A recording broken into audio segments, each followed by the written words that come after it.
Hello, welcome to He's Hot, but Something's Off with me, just Joey T. My car is finally here, the new car that I've waited 3 months for. When you order a car and it's some sort of European, German, British, whatever car, and it's built in Europe, they built it over there and they have to put it onto a ship. And I'm on the West Coast in the US, and it takes 4 weeks. I was tracking it. They've got this website that I can log into after I ordered the car, and I can track when it started being built in the factory, when it finished assembly, and when it was waiting for a ship, and when it gets on the ship, and all that stuff. It's kind of cool. I'm geeky and really into cars and all that stuff. So that was fun for me. It was a fun way to kill like the 3 and a bit months that it took to get from ordering the car for it to actually arrive here. So I just got the notification today that the car's at the dealership, which is great. It's awesome. And I haven't had a car for a couple of weeks, and I live in a really walkable part of West Hollywood. There's literally a grocery store like across the street. There's a ton of restaurants here, and there's almost nothing that's not a 20-minute walk away. Even the all the bars and everything down in West Hollywood, Mickey's and all that kind of stuff, it's a 20-ish, 25-minute if you're leisurely walk down there. So I didn't really need a car that much. But I've been looking forward to getting the new car, obviously. But the thing that might just throw a wrench into the works is getting the insurance. I canceled my insurance, my car insurance for my previous car. And in retrospect, I shouldn't have canceled it, because here's the tip, consumer advice. If you're switching from one car to the next, hold on to the previous car insurance and keep it alive and keep it active as long as you can, because it's much easier to just switch the cars on your active policy than to cancel your policy and get a new policy when your new car arrives, in case your old one, you have to sell it or get rid of it when the lease ends or whatever. Yeah, so I did that, and I wish I didn't.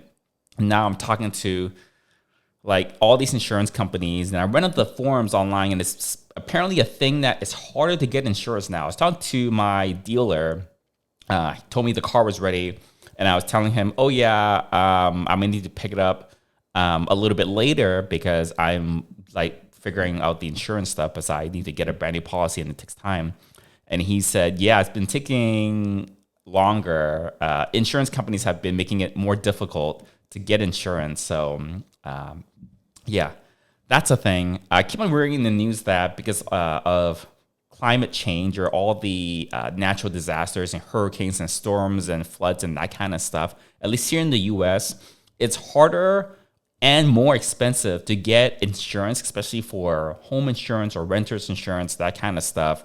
And especially in places like here in California, in case you aren't keeping up with the news, there's some companies that have pulled out of selling home insurance in the whole state of California completely because of wildfires. So that's how bad it's getting, that some insurance companies will pull up. California has a lot of people in it. It's like, I don't know, I'm not Google, but I think the population of California is bigger than some countries or something like that. Yeah, but apparently some insurance companies have just pulled out completely, not selling any home insurance at all here because of all the wildfires and droughts and that kind of stuff that we've been getting. So, well, there you go. I just had a very full dinner, so luckily you can't see my stomach on the video version of this podcast. That's available on my YouTube channel, just Joey T, and also on Spotify. I've been trying to cook newer, different things, because I always cook all the same things. And the only thing that kind of keeps me from going insane from eating the exact same things all day, every day, is once a week, usually I'll order delivery from DoorDash or Uber Eats or whatever. But with the income not being plentiful lately, and I'll get into the career stuff in a little bit, I was thinking, also, inflation, it's really real. So it's always been a thing where when you order from an app to get food, it's likely that the prices on the app is actually higher than the prices in the restaurant itself. Let's say there's a favorite restaurant in your city that you like going to. The price you see on the menu if you go in person versus the prices on the menu on the app you order delivery could very well be different. Most people have no way of knowing unless you go to that restaurant all the time. You order for them all the time from the apps and they actually know what the prices are. But even to order a bowl of pho, which is not an expensive dish to order, it could easily be $25 when you add up not just the price of the food itself, like the price on the menu, but it's tax and you have to tip, and then there's like a driver's fee and you have to like tip the drivers as well as all that stuff. It's so many like fees on top of fees. And then with inflation, all the fees and all the prices are higher. So you could easily pay 25 or 30 US dollars for some food. I wanted to order some Korean food, but every once in a while I like to order some Korean food, and I'll order like two or three entrees, or 2 entrees and appetizer, and I don't eat it all in one sitting. I'll eat some of it, and then I'll usually be able to get another meal out of it the next day. So it's basically 2 meals in one. But when I went to try to order what I usually order, it was going to be like $55 for like 2 entrees and like an appetizer. That seems kind of high to me. I know a lot of people, they go out to eat all the time and can easily, without blinking an eye, spend $50, $70, even $100 per person on dining out. Because normal people, I don't do this. Normal people, when they dine out, or like they will have, let's say it's a 3-course meal, not a super fancy restaurant, but it's like nice-ish. So, and then they'll have like a couple of drinks. Like the drinks are what, $15 a pop or something? So that's $30 in drinks. And the entree could easily be like $25. The appetizer is probably $12 or $15. And then you have a dessert, which is probably another $12 or $15. Isn't that like $100 already? I don't know if it's before or after tax or whatever, but it's like $80 or $100 per person to have that. It doesn't sound like a lot, right? Appetizer, entree, dessert, couple of drinks. Doesn't sound super lavish or anything, but that's $100. And I don't want to spend $100 on a meal. $100 I can eat for an entire week. Like all the food I would need to eat for an entire week in groceries, I can, yeah, that's $100 for me. So food is one of those things where I don't have the palate to differentiate between decent food and like really awesome food. I think one time a friend offered to, or they asked me, we're going to go to this like Michelin star restaurant. And even if it wasn't for the money, I probably would say no anyways, because I feel like really, really good food is probably just wasted. I just don't have the palate for it. I don't have the taste buds or whatever for it. So there are things I like to eat. And first I was steak. I cooked steak tonight. And I can't tell. If you give me a super awesome piece of steak from like a Michelin whatever restaurant, that's supposed to cost like, I don't know, $80 versus like a run-of-the-mill restaurant. I don't know if I could necessarily tell the difference. There's not that many foods where I can tell when it's decent versus awesome. So yeah, that one. There's another time a friend took me to like a nice-ish Japanese restaurant, spent more than I would usually spend. And I can kind of tell it's better than the average Japanese restaurant. Like the sushi was better than average, but I just don't feel like I have the appreciation for it. I also don't like going to fancy places. Like if it's a particularly fancy restaurant where there's a dress code and there's different types of silverware and you use different types of spoons and forks for different things, that's too fancy for me. I'm not a fancy person. I'm a basic bitch. So, but this is the way that I see it. I don't judge people for spending money on that kind of stuff. I feel like everyone's got different things that they value spending money on. A lot of people spend money on shoes or restaurants or travel or clothes or whatever that, you know, if you saw the amount of money I spent on tech and computers and stuff, to most people, they would be like, that's a ridiculous amount of money to spend on gadgets that don't really, you know, like what's an average person can easily say, what's the difference between that fancy $1,000 camera you have that doesn't even come with a lens? You have to spend another $1,000 on a lens versus like my iPhone has an awesome camera. Like, why do I have to buy a separate camera, right? So Yeah. I choose not to spend my money on food. It's really the aspect that I enjoy the most about spending money on food and going to restaurants and stuff is the social aspect of it, where I am socializing with friends, I'm having a meal with friends. It's not really about what we're eating. It's just that I'm spending time with friends. I love to do game night with friends. That's always like a super fun activity for us. I do love to eat, but I just don't like to eat super fancy things. Okay, speaking of money, I had a dream last night that I got a job, like a day job, a regular day job, and I was happy that I had a regular day job. But in this particular dream, I was employed by the same company that hired me for my very first internship in college, and it's a bank. And because of that, I parts of the dream were interwoven with the experience I had from that first internship, which partially involved carting around heavy old school CRT monitors. If you're old enough, if you're like, I don't know, older than your, if you're in the 30s or older, you might remember when you were young, computers, desktop computers, not laptops, they've got these giant CRT monitors, just like old school TVs were not flat screens. Nowadays, every display is some sort of flat screen, right? Yeah, in my first internship, my second or third year in college, we had to set up computers for our new employees at their desk. And when employees left or moved, we would move their equipment for them. And that involved us getting these trolleys or carts and moving these desktop computers with these giant monitors, right? So in this dream, I was kind of sort of doing that. And I was doing that with like a couple other people. And at some point, as we were pushing these carts around in the building, we got to this one part of the building that was this giant, like a hall, but it was basically a giant gay bath house. Imagine the locker and shower at a gym, but the size of like a gymnasium, and it was like all open. So for some reason, we started carting the equipment down, like through this gymnasium type thing, but it was just like a massive shower locker room. It was all like hot, naked gay guys for some reason.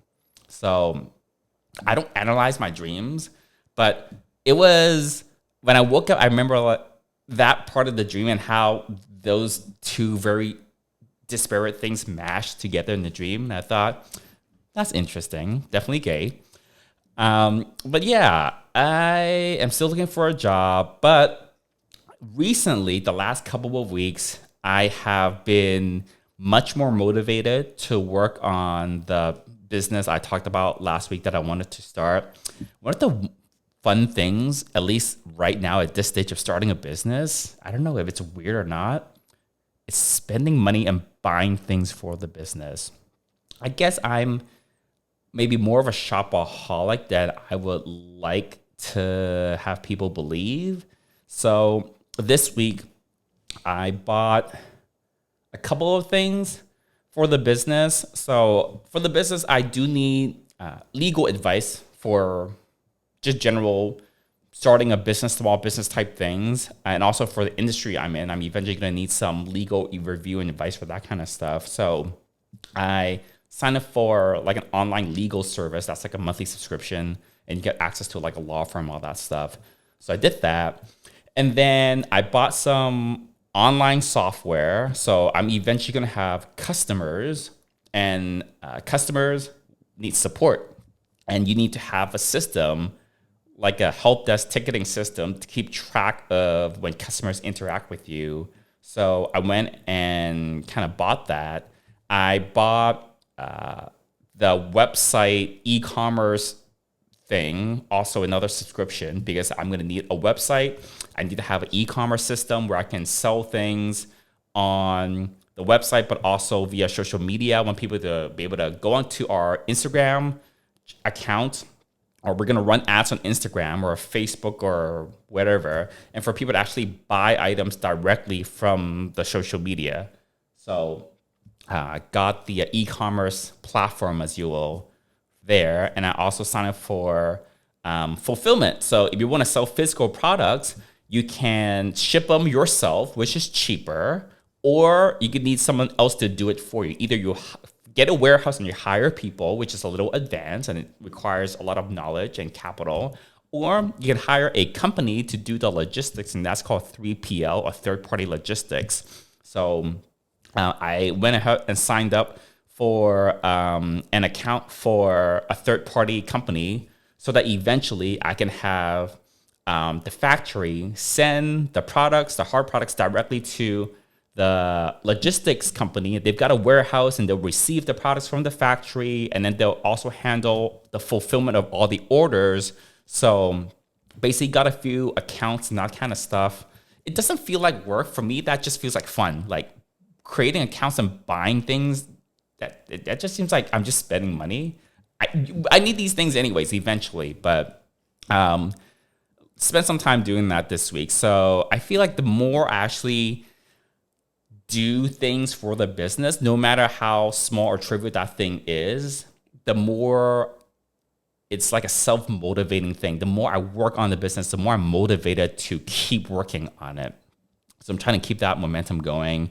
The next thing I want to do is actually schedule some time to talk to this particular factory, I guess you can call it kind of a factory or manufacturer, to kind of get that discussion going. But yeah, it's been pretty encouraging. Some of you have actually sent me some business tips. One of you sent me the name of a book that is aimed for people trying to start their own businesses. So thank you for that. Leave your comments down below if you're watching this on YouTube. Yeah, but it's been, we're kind of on a high right now. For a little while, I was kind of sort of like dragging my feet, just being super lazy. So I know what I need to do now. So I'm just kind of just keep doing it. And the more I do, the more I'm motivated and interested in kind of staying in that mode and keeping working on it. So that'll be good.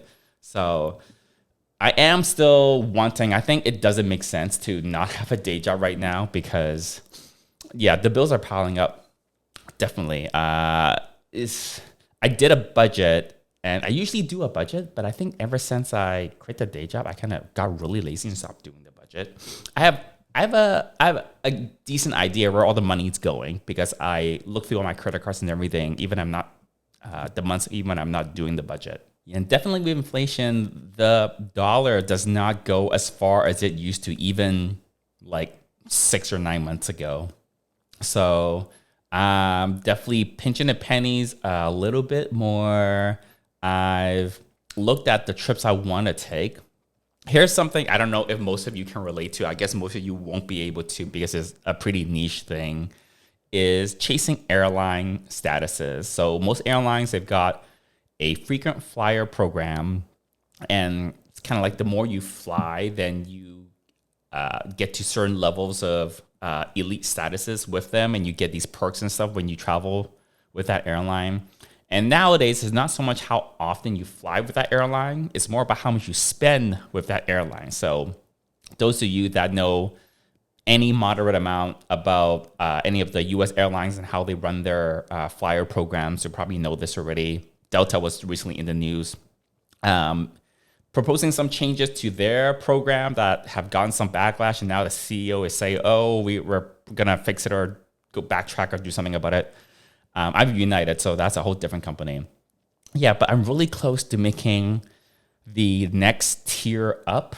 And you qualify each year for the next year with United. So my aim was to qualify for this particular tier, and I'm close to getting that next tier. So just this afternoon at my computer, this is how I kill so much time, guys. I was on my computer literally not for the first time, I was on there for 2 hours just trying to Tetris together.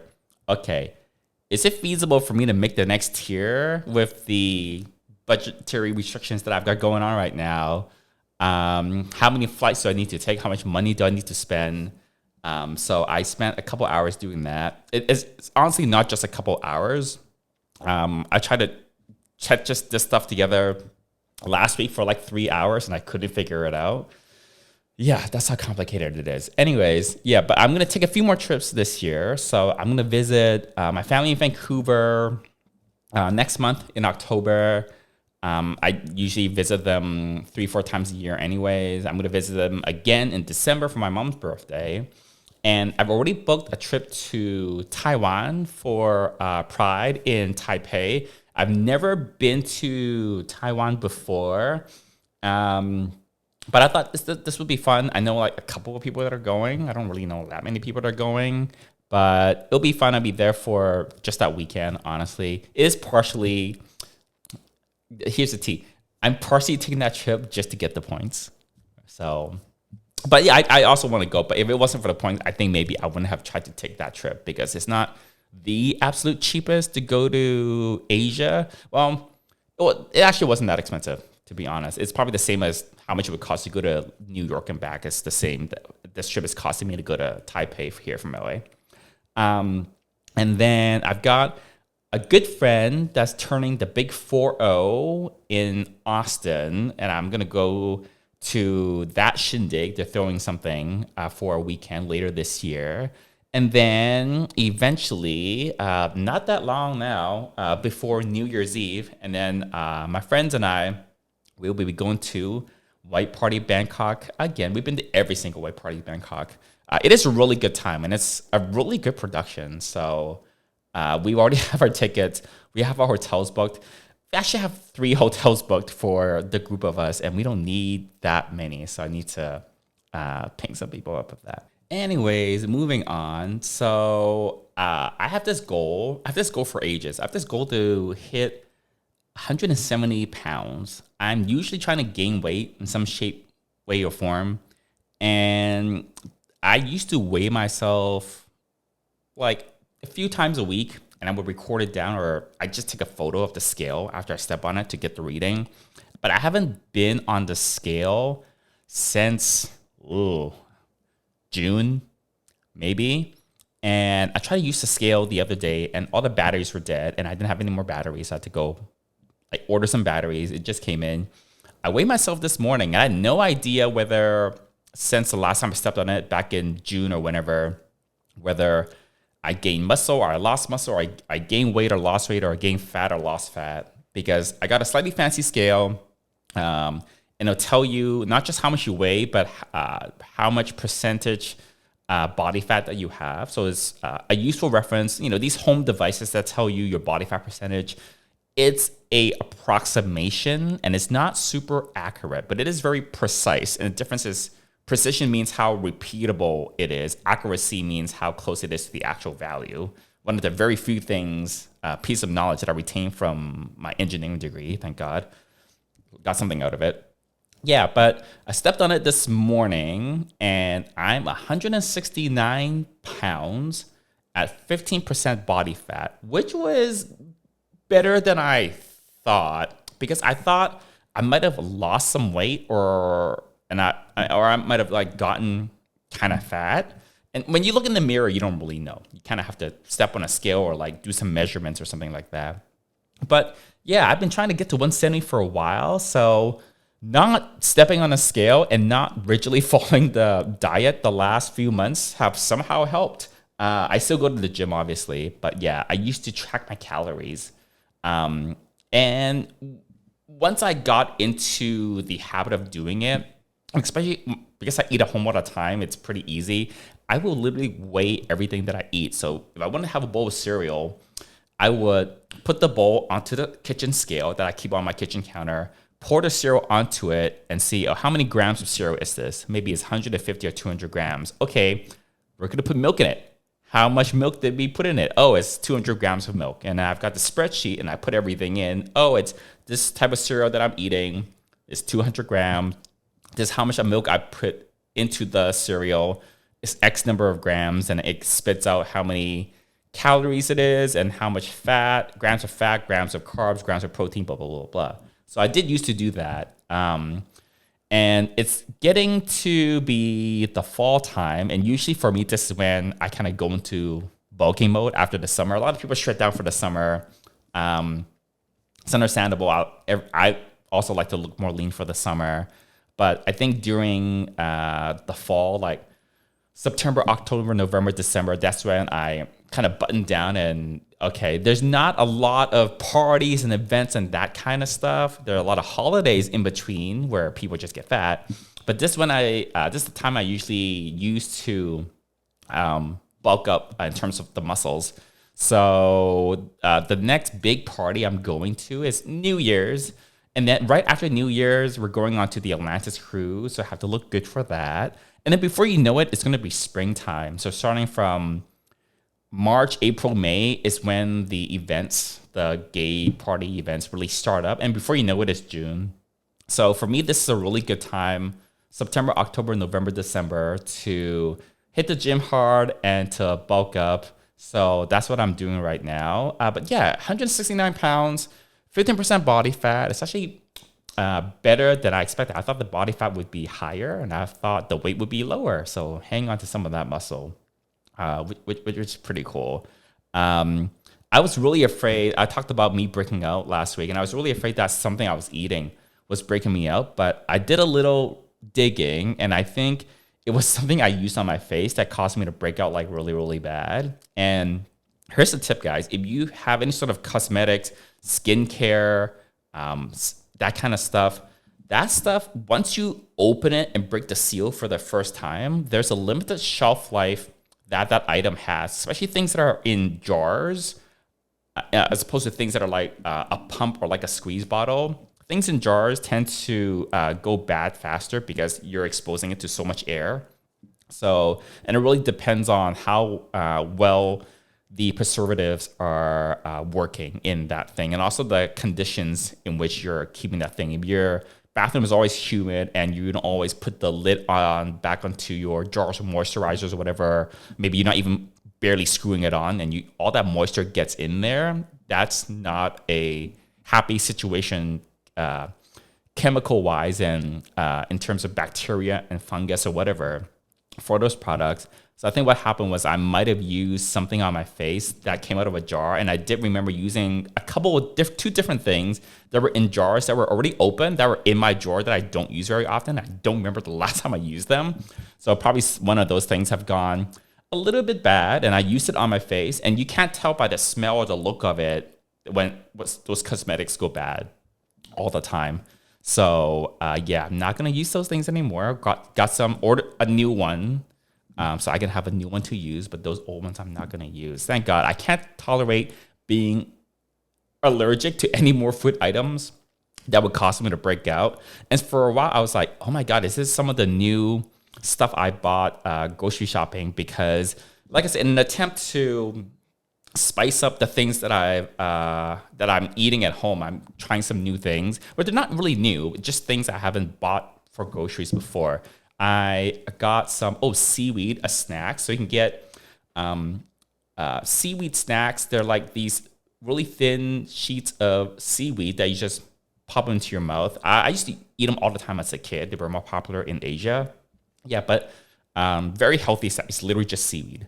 So super healthy. I got jars of kimchi. I love kimchi.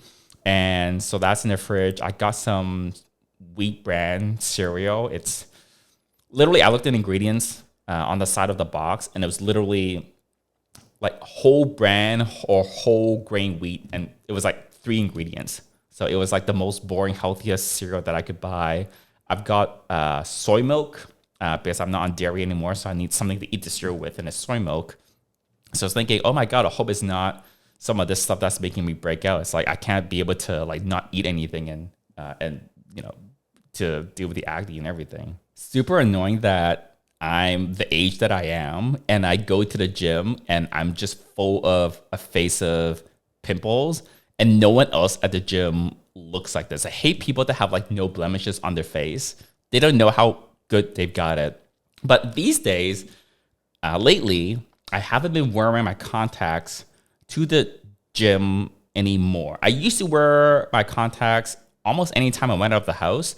and especially when I go to the gym.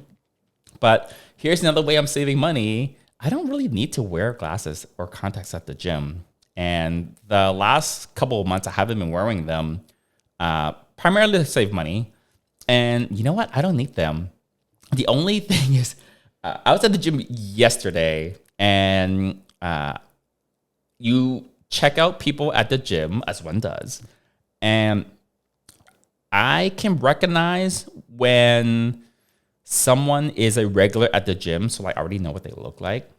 But there's always some amount of people in the gym that are visiting, or they're new, or you go at a different time of day and you've just never seen them before.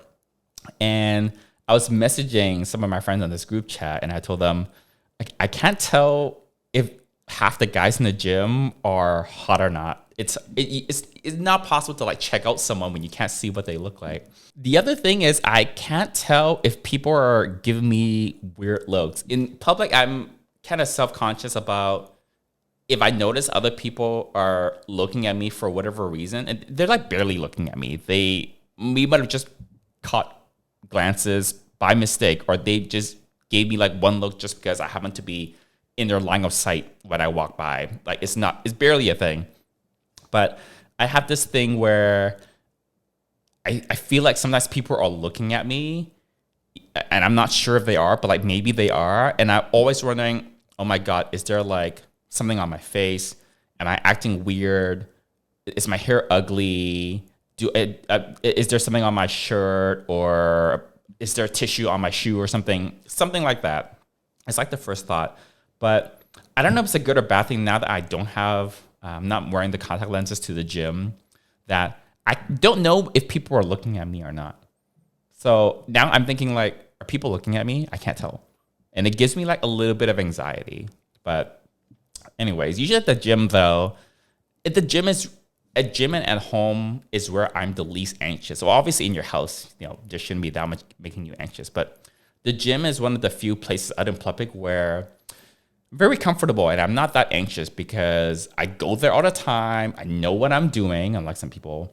And I'm there to like work out, and then I just get out. I'm not there to like loiter. I'm not there to like socialize. I'm not there to hang out, basically. Sometimes it does annoy me the way that other people use the equipment. There's a couple of people.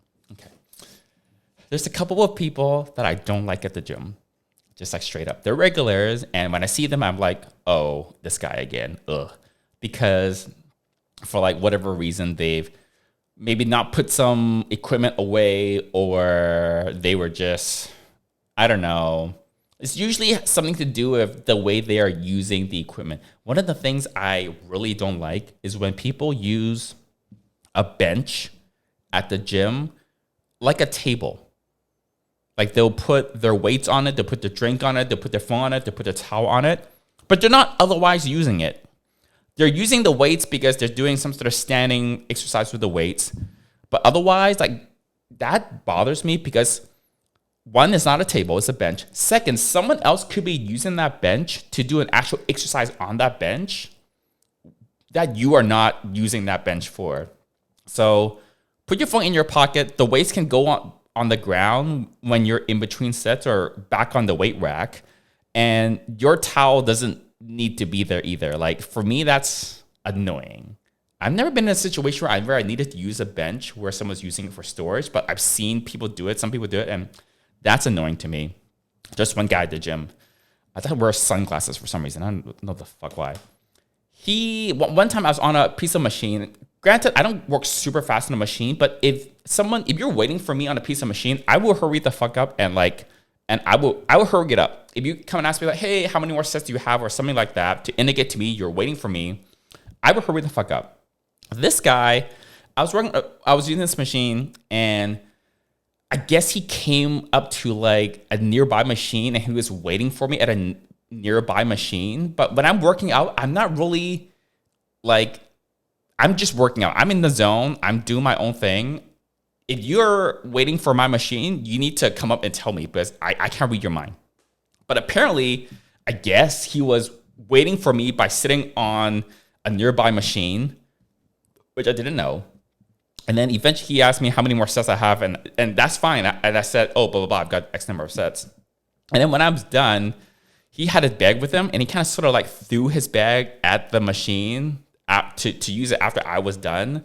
But yeah, I didn't get a good vibe from him. But the next time I saw him, he was on a different day. He was using a machine, and I wasn't trying to use it, but I noticed it. And he was just talking on the phone while he was on this machine. And when you talk on the phone while you're on a piece of machine, that's when you just are more focused on talking on the phone than using that machine. And I'm always thinking, if you're working out and talking at the same time, fine. But like he was like on that phone call for like 5 minutes because I used a different piece of machine and I finished and I walked back across and he was still on that piece of machine, still talking on the phone. And I'm thinking, okay, you are in no position to make other people feel bad that they're using a machine that you're waiting for when you're sitting on your ass for 5 minutes talking on the phone on one piece of machine and not using it at all. So that guy's on my shit list now. So maybe maybe